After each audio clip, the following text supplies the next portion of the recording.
Yo, what is going on, everyone? Welcome to a new MLB news slash update video where we have a couple of stories to talk about today. Starting off with the Minnesota Twins, they have re-signed Randy Dobnak to a 5-year deal worth $9.25 million. There is 3 team options in the deal, and there's other incentives that can take the deal up to $30 million. So a very good move for them because I do think he can be a pretty big part of their season. He is expected to start in the bullpen, but could work his way into the rotation, or if there is an injury, he could start in the rotation right away. So a pretty good move for the Twins, and a good move for him because he actually signed with the Twins for $500 with a shot at the big leagues, which he made, and the year before that he was an Uber driver, so he went from Uber driver to professional bullpen arm slash rotation arm. So a very good story for Randy Dobnak. Going into our next story, we have the Blue Jays making some roster moves, and the only reason I'm talking about this is because there's probably going to be a trade on the horizon because the Blue Jays added Alejandro Kirk to the main roster, which means that Reese McGuire is probably going to be sent down or DFA'd.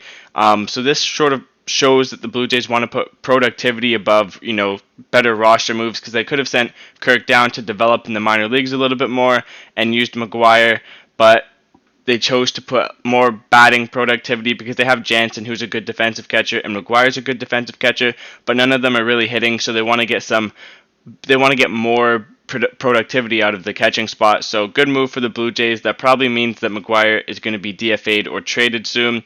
They also could DFA Braybrick Valera, who is a second baseman on the team who can play a couple of other positions, but Joe Panic made the team and he's also out of options. Valera is, so he could be traded or DFA'd soon. The Blue Jays also added some other players like Tim Mayza, Trent Thornton, and Rowdy Tellez onto the team. Mayza has actually pitched pretty well in spring training. He's coming back off of Tommy John surgery, and he can be a shutdown lefty out of the bullpen. So he is definitely a sneaky pickup, considering he was a non-roster invite to look out for if you were a Blue Jays fan. And Trent Thornton is expected to be a long reliever out of the bullpen, but could work his way into the rotation if there are some injuries. Ross Stripling has also worked his way into the rotation for the beginning of the season, at least until Nate Pearson and Thomas Hatch comes back. Hopefully the Blue Jays can stay healthy, but these are just some roster moves for them right now.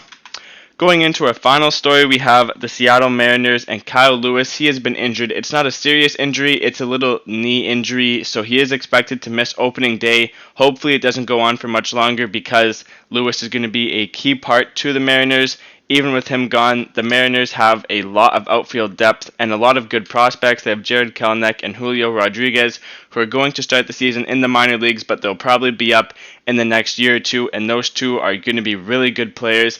They also have Trammell, who just made the team, and Mitch Haniger, and they have some other guys. So Seattle's going to be in a good spot, but hopefully Lewis isn't out for that long because he is going to be a key part moving forward. The Mariners, talking about the prospects, they also have Logan Gilbert coming up through the system, who's pitched pretty well in spring training. He is their top starting prospect, I believe. So Seattle fans, if you're watching, something to look out for because they're going to be good in the next 2 to 3 years. Just to recap, we have the Kyle Lewis injury. Alejandro Kirk makes the team over Reese McGuire in the backup catching spot. Maybe he even goes to the starting catching spot if Jansen is not playing well at all. And the Jays also made some other moves like bringing up Mayza and Thornton. And then Randy Dobnak signs a 5-year extension with the Twins. So let me know what you think about all these moves down in the comments. Thank you guys for watching. See you guys in the next one.